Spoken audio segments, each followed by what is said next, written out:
So yes, I did. I decided that I would go out for this packet of cigarette papers, and tell them that, and just didn't. I never returned. No communication, no nothing. I think probably what did it was the fact that there was some incident at home, and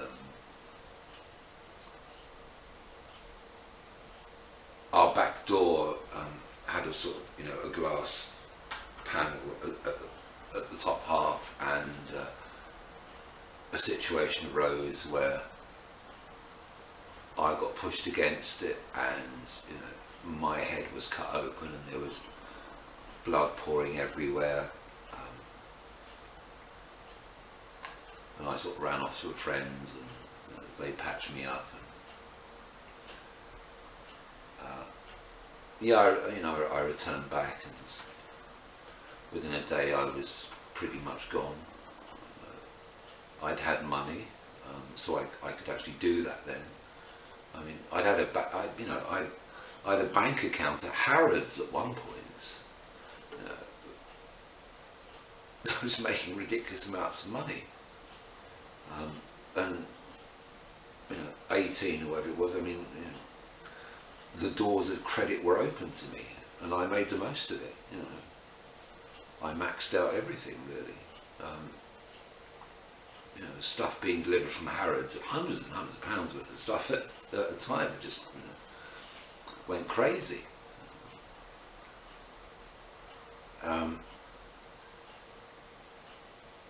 It's got a sort of shopping relief type of stuff that you do when life doesn't work out as well as you want it to be, or a bit of retail therapy helps. And I just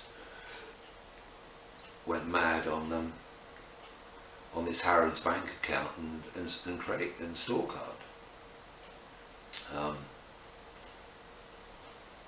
But I had enough to get away. I needed to get away really at that time, and I travelled around the country, went all over the place really, and then the money ran out. And that was sort of my journey into sleeping rough. Slept in all kinds of weird and wonderful places, and ended up in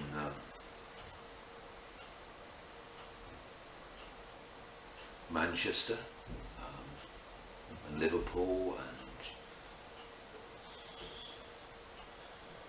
and it's an interesting time, because that's when I sort of started to learn about getting paid for sex. It was survival. It really was survival on a day-to-day basis. And in Manchester, I used to sort of end up going to. We used to end up going like these 24-hour saunas, because somewhere to stay overnight. And if things worked out all right, then somebody would pay me for something. Wasn't really my cup of tea, but it was kind of an experimental point in my life. And it was a survival. Again, it was all about, money always represented survival. It always represented freedom that I would never otherwise have had. It sustained me on a day-to-day basis. But again, I sort of, I got into trouble a little bit with the law, and I ended up sort of staying with men for convenience. As long as they were paying, it was kind of a roof over my head, and I wasn't really happy to be there. Up in Manchester, I stayed with a vicar at one point, up on Cheetham Hill. He used to lock me in my bedroom at night and just sort of shut me in until the following morning. Weird experience. Didn't get much out of me. I think I got more out of him really. But then I saw an advert for male escorts. Okay, give that a whirl. and managed to get a little bit of money to sort of sort myself out with some clothes and join this agency, and before I knew it I was getting wined and dined by women and expensive watches and taken into shops and clothes, I mean expensive clothes and stuff. And I thought, I think I prefer this side of life. And yeah, I kind of upped sticks from there, and then went into Liverpool and ran out of money again. Ended up in hostels. I remember sitting outside of the night shelter at Liverpool Cathedral one day, in a hot summer, and these guys were there, and they had this bottle in this paper bag. I hadn't got a clue what it was.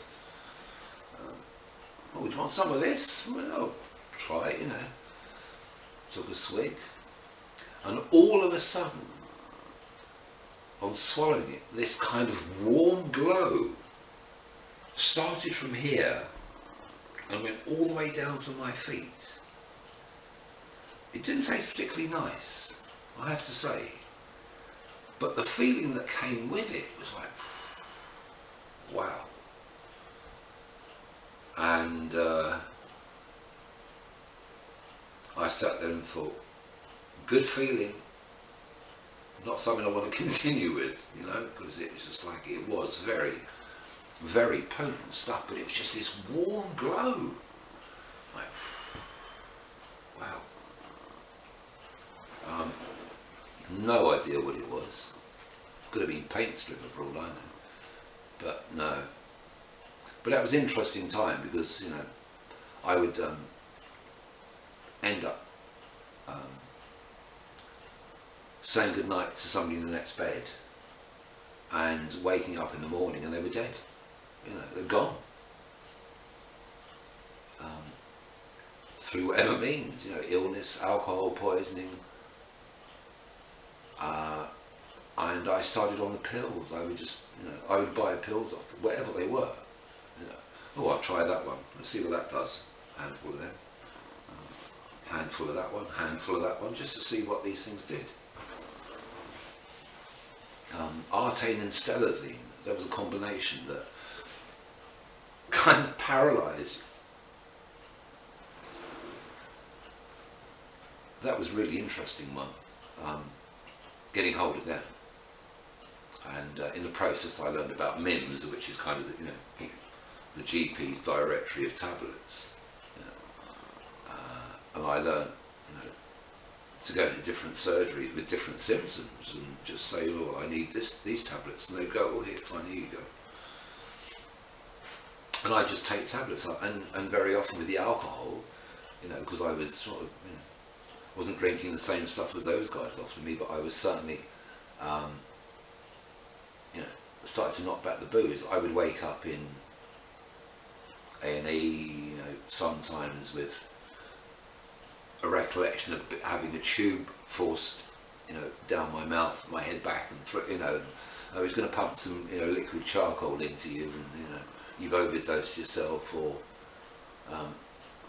I'd wake up and on streets and phone boxes. I never knew where I was going to end up next, really. More often than not, either in A&E or police cells, being just so drunken out of it that I would be taken in for my own safety. But eventually I kind of worked through that one and got myself accommodation in Liverpool and got evicted out of that place, and ended up in Scotland. Got sectioned there for the first time. They didn't know what was wrong with me. I didn't know what was wrong with me. They thought it was depression or suicidal attempts, or they sectioned me for 28 days, and I'd walk out with antidepressants, and then start again. a dog turned up with a banjo on its back, and Rolf Harris's head